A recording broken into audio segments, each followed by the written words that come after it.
Welcome to Heritage Acres Homestead. I'm Chas. Here you'll find our family as we strive to live a life that pleases the Lord. We do our best to make the most out of what we've been given, so we'd like to invite you to come along and join us on our journey. Hey y'all, so this week I had the idea early on in the week to make a series of videos throughout the week of ways that I was attempting to save the family a little bit of money. Most of the time these are things that I do on a normal basis, but especially this week I was really trying to harness in our spendings and make sure I didn't do any unnecessary spending. We've had several surprise things come up over the past several weeks, car troubles and dental appointments and just this and that. So I really wanted to just buckle down and save us some money. And the way that I do that is through managing our home. And most of the time it's through like the foods we eat or the products we use. So this week I've got several clips of things that I've done, and they're in no particular order, just some ideas that I had, and I thought I would share them with you. So maybe some of these ideas that I share with you today will encourage you and inspire you, and maybe just give you an idea of what you can do to help your family save some money and still eat very well and maybe even healthier than you have been. So thanks for being here. You may laugh when you hear this next tip to save some money, but it's just like so easy, but yet for some people it's very difficult. And that is to make your coffee at home. I don't know what it is about, I guess just the novelty of going through and grabbing a cup of coffee somewhere. But even if you go and you buy like convenience store coffee, you're still spending at least a couple of dollars. And if you go to one of the nicer places, you're going to spend upwards of anywhere from 5 to 10 probably. And that's just one trip. So if you're a coffee drinker, most likely you have coffee at home. I'm going to give you a recipe for a coffee creamer and some alternatives. I really like the cinnamon Dolce latte that I make. And that's the main recipe that I'm going to share. But I'm going to put some alternatives in the comments. So try that. Heat the creamer up. Add it to your coffee. Stir it up really well and put it in a travel mug and take that with you rather than going through and spending that anywhere from $2 to $10 and wrecking your savings right there. I understand it. You know, I used to enjoy getting coffee out when I would go somewhere because I just don't go anywhere that often. But that price tag has really, it's changed my whole mindset. Plus, I can make pretty good coffee here at home, and it just makes 0 cents for me to spend that money. So make your coffee at home.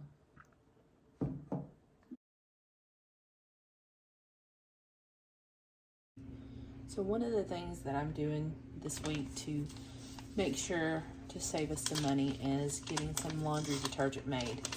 Now, I have a little bit left, but we do a lot of laundry, and it's never a good idea to run out, or we just, everything just spills over. So I'm getting ready to grate up some of my bars of soap, and it is, I can do this by hand, but since I'm making a quadruple batch, I'm going to do it with the food processor. And then I'll just give the food processor a good scrub and get the soap out of it.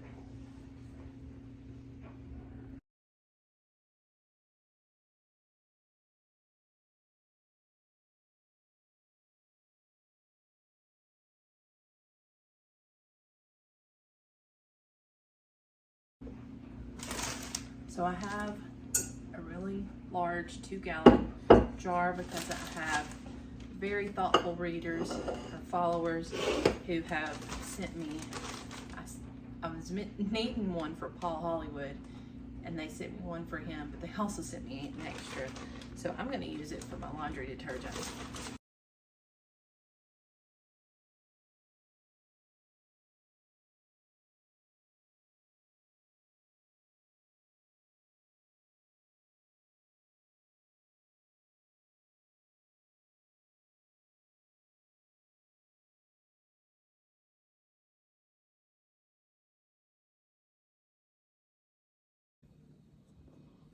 A great way to save some money on your grocery bill is bread. Making bread at home. I primarily make sourdough bread now, but I'm not opposed to the occasional loaf bread. Sometimes I make a sourdough loaf. Sometimes I just make it like a plain white loaf. I have several different recipes out there. A buttermilk bread, just different ones, and it all kind of suits my needs, whichever I pick that week. But most of the time, I'm doing the sourdough loaf just because we all enjoy sourdough. It's just flour, water, and starter, and that is a little salt and thyme, and that's great because you're not relying on a commercial yeast to raise your bread. So I will link my sourdough starter in the comments or in the description if you're interested. But making bread is a great way to start stretching your budget.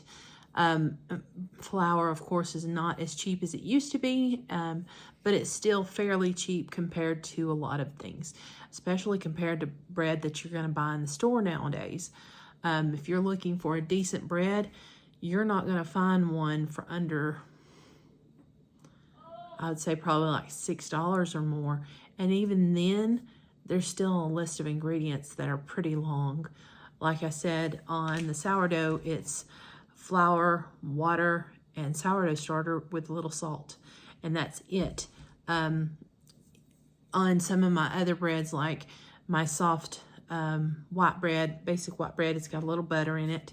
I even have a sourdough loaf bread that has an egg and some butter in it, but it's still, you know, like 5 ingredients maybe or less, and that to me is a big thing. When you can name all the ingredients, they're very readily available and they're not some crazy chemicals. That's what you're looking for. At least that's what I look for plus I'm looking for a non-GMO bread, and there is all kinds of bioengineered breads out there now. Most of them are, because most of them are going to contain some kind of crappy wheat. So, you know, you want to pay attention to that if that concerns you, and it does concern me.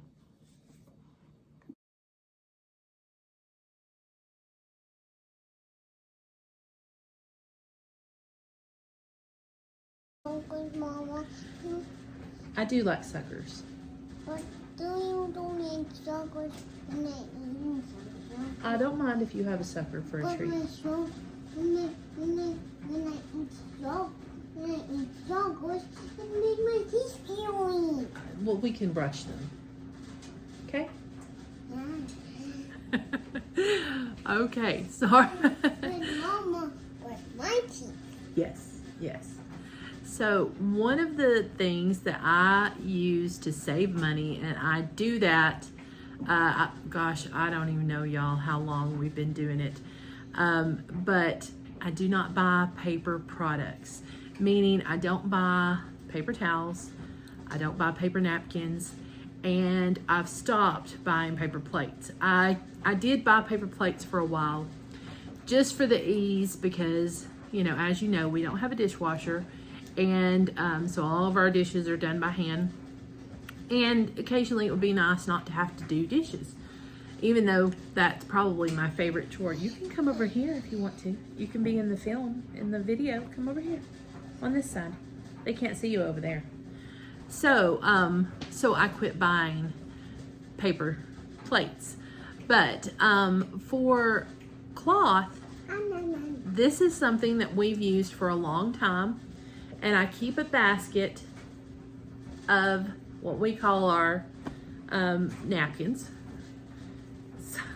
My mom will have a cow. Some of them. Mama, I love you, Mama. I like you, buddy. Some of them are not very presentable, or they definitely wouldn't be a company napkin. But for the most part, they're all decent. They are actually made to be cloth napkins. I know you, boo. I know you have a sucker. So what I do is I keep a basket, and I try to keep it tidy, but sometimes when clothes get put away, they just kind of get flopped in here. But I just keep a basket of rotating napkins in here, and this is what we use. I even use these, some of these are really good and absorbent, and I use those for like cleaning mirrors or glass. I just got done mopping the floor a little bit, and I had some vinegar, I had some citrus peels that I juiced all the citrus, and I kept the lemon peels and the orange peels, and then I steeped them in some vinegar for weeks. And I poured that up, and I'm using it for cleaning. And Denver said it smelled a little stinky in here. And now, granted, I don't love the smell of vinegar either, but I do like the clean that it gives without the chemicals. And it'll dissipate in a little bit. It is a little stinky, but that's okay. We have a good clean floor now. But this is another thing, like I said, that we use to help save some money. And we save some money by using cloth napkins. So hopefully that's another tip that will help you, and it'll help you to save a little bit on your home too. When I started doing this, y'all, this has been like a very, very long time. Well over 15 years. It was when Abram was a baby, and Abram will be 14. Abram will be 19 this year. So, all right, that's enough. So, what I would do is, like, I'm a child. I was born in 75. So, as I gathered things for my hope chest over the years, you know, placemats and napkins, cloth napkins were the things you wanted on your table. And so I had things like that in my hope chest, but I never set really a formal table because we only had one and we were always using it. So what I did was I just decided one day that paper towels and napkins weren't a good use of our resource or our money, and so I quit buying them, and I just got out those napkins and started using them. Then I started looking at thrift stores. I see you too. I started looking at thrift stores, and then people heard that I, used them, and so they gave me their old ones, and I have like cloth napkins from all over in all different shapes and sizes and colors, and they just work. Now, I could be a lot more particular and keep them separate from everything and make sure that they're really pretty and pristine, but it's just, these are our everydays, and so if they don't match, that's fine by me. And if they're a little faded, that's fine by me. They still clean a face or wipe a hand when you're eating your supper. So cloth napkins are very helpful around the home, and they save us some money too. Oh, it's hidden, isn't it? Your magic. Hot abracadabra.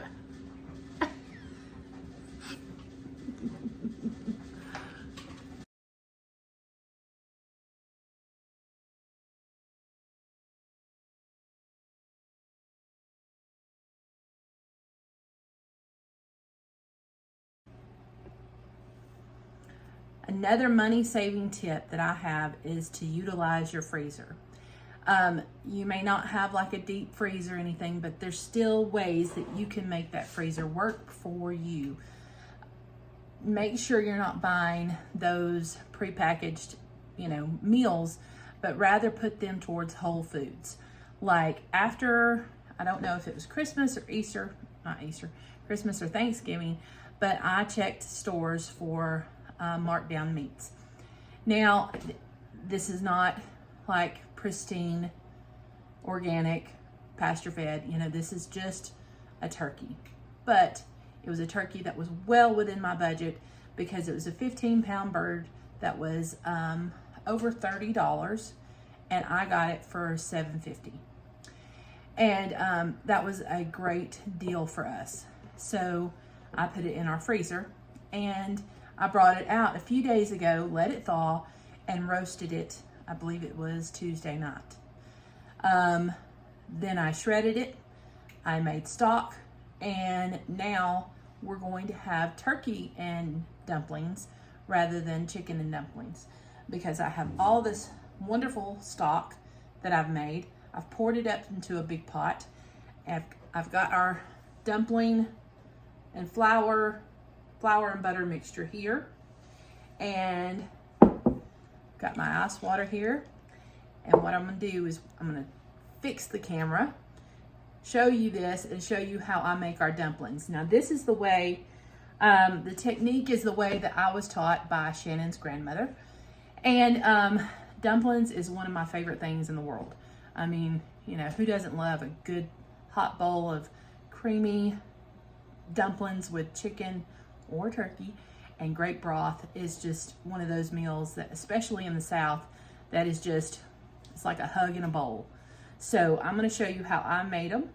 And it's just a wonderful way. That's $7. It was less than $7.50. It fed us Tuesday night, and we even had our eldest daughter, son-in-law, and grandsons over that night. It fed us that night. It's made us some broth. It's going to feed us tonight, and probably going to have leftovers for tomorrow. And then I think I even have some that I probably will put on some pizza by the weekend. So that $7.50 has really stretched and made a difference in our budget this week. So when Mamaw taught me to make this, it was just a very basic way. It was flour in a bowl, and then I think a little bit of salt and a fat. I believe when she taught me how to make it, she used shortening. I'm using butter because of the flavor, plus I don't like to use shortening.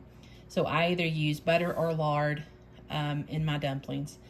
And then I feel certain that she did not tell me to put baking powder in there, but the dumplings just do not fluff up if I don't. So I have started adding some baking powder. Now, if you buy a self-rising flour, then you don't have to worry about adding it to yours. And maybe that was the situation, but I thought her flour was plain flour. So if you have all-purpose, you can add you a little bit of baking powder to it.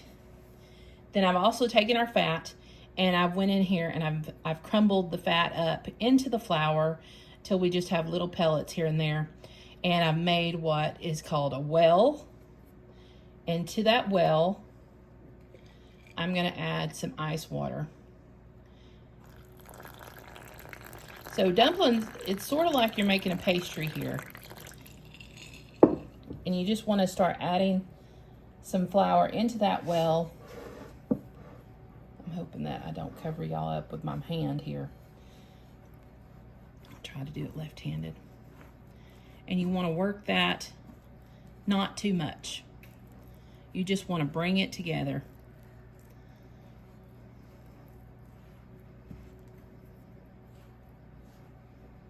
And I have really warm hands all the time. So my hands can make this butter melt very easily.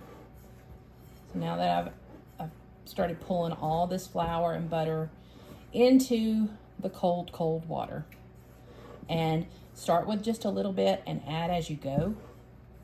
So see, now I still have lots of loose flour, so I know that I'm going to need more water.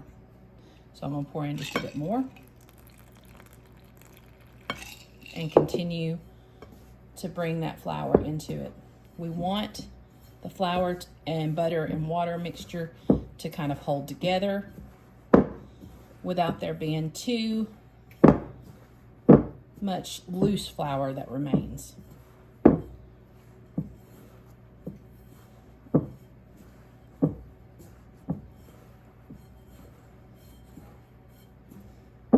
See how we're starting to build that? We're getting closer. I'm going to add a bit more.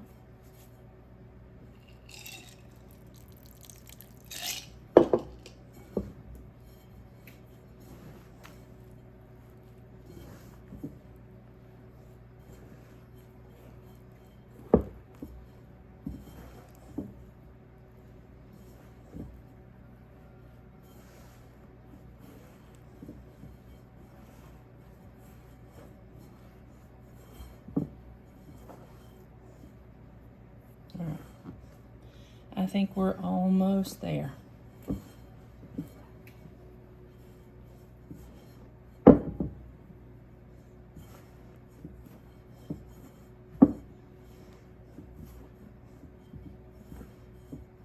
See how that's holding together real nice? And over on the stove, even though you can't see it at the moment, I have my broth and it's boiling. So I'm going to pull all this butter off in my hands.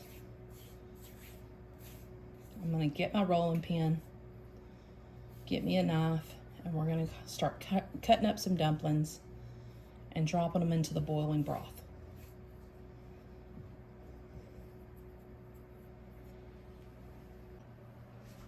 All right, so I've pulled the dough out of the bowl.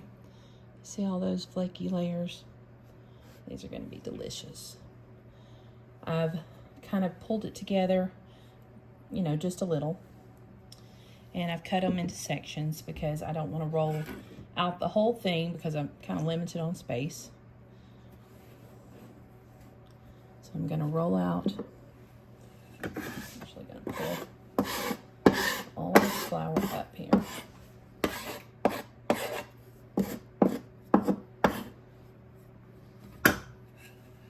And start rolling this out. Now I have my tripod hooked to my workbench here, so if you're jiggling a little bit, that's why. Just because I'm rolling you out. So it's jiggling while the work's being done. You don't want them paper thin.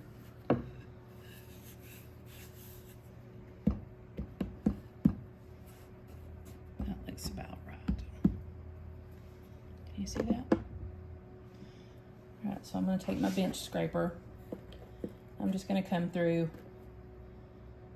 and start cutting long strips.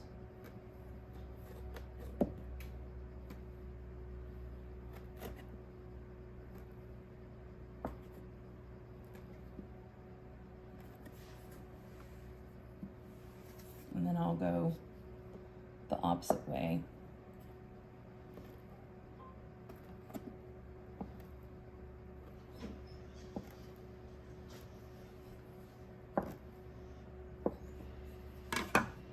And then I'll take each one of these little dumplings and we'll drop it into the hot boiling broth.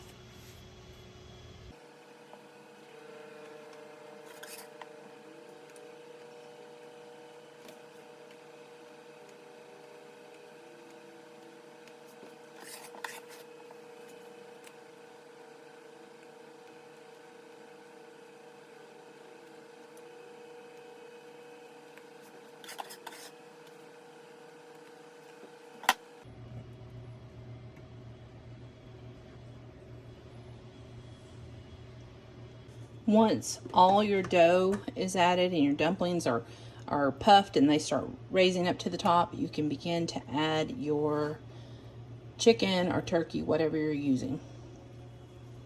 I'm using a mixture of dark and white because, as we know, the dark has the most flavor.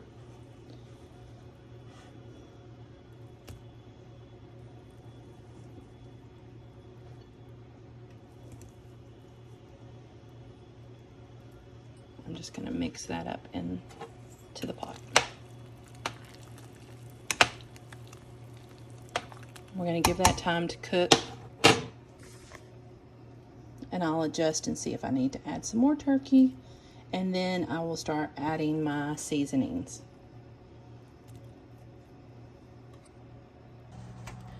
Now, you can leave these dumplings very plain, just like salt and pepper, be your only seasoning. But I really love garlic powder and onion powder, and I put it pretty much in every single thing that I cook. So I'm going to pull out a little bit of onion powder, a bit of garlic powder.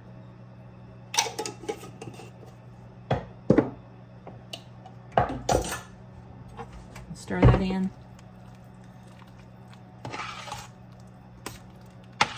I'm going to let this cook for,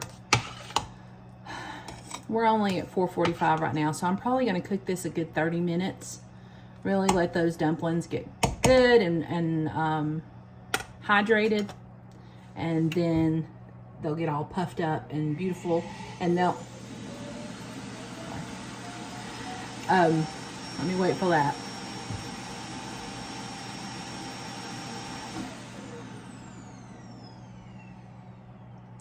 Then that will have condensed down just a little bit, and I will add our milk or cream or whatever else, because we like it creamy.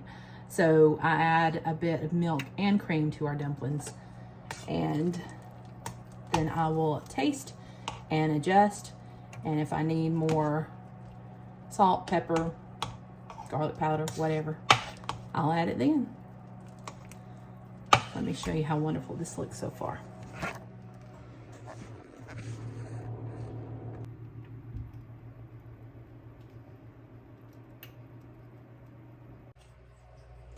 All right, so y'all, this is pretty much ready. It's pretty thick. Because my stock was so dark, it kind of looks like brown gravy, but it tastes really good. So I'm gonna call it done. I'm gonna let it cool down just a little bit, and we'll have it for supper with some fresh bread. Just another way of stretching your dollars for a good meal. So over on Instagram, I asked my followers if they wanted to put in on what they would do if they were in a time of lean and wanted to cut back on their spending. Overwhelmingly, everyone said to not go out to eat. That right there is one of the biggest money suckers out there. And that's mine too. And that's why I've given you these ideas today, because most of them are going to do with your food. The quality of our food, the quantity of our food. Let me just give you an example, okay? So, every once in a while, all my kids will be like gone in different directions, or whatever, and Shannon and I have an evening alone. Occasionally on those evenings alone, he will want to get something to eat, like from a restaurant. And I struggle with this. I love the idea of not having to cook, but I struggle with the thought of how much money it is going to cost us compared to the quality of food that we're going to receive. Does that outweigh my convenience? Do you understand what I'm saying? And so, like, some people have like buyer's remorse when they spend thousands of dollars on a vehicle, or, you know, like on new shoes, you know, or things like that. I don't buy those things. So my buyer's remorse, if I have it, if it's on food, like allowing us to go out to eat occasionally and having to spend that money on food that I feel quite sure is not going to compare with what I can make at home.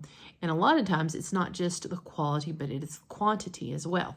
So Shannon loves hamburgers, loves them. His favorite food, right there with anything. He says meat, bread, and cheese. That's his, you want to get me something I love to eat, give me meat, bread, and cheese in whatever form. So we were going to have an evening together, and I asked him what he'd like. Hamburgers was the answer. Well, it was late in the day, and because I cannot find any buns in our area that are non-GMO, I always make our buns. So it was late, and even though I can make them fairly quickly, he likes to eat early and then go to bed early. So I relented and looked around at some of the restaurants in the area and decided on ordering him a burger. That burger cost us at least $15. And this was not at a fast food run in and grab it, drive-through place. This was a place you can get it to go, but you have to go in to get it to go. There's no drive-throughs. So anyways, within the first bite, I knew he was disappointed. And there goes the buyer's remorse flaring like crazy, because I knew that I could have spent that $15 on his and the $9.95 that I spent on something for me, that $25 plus tax.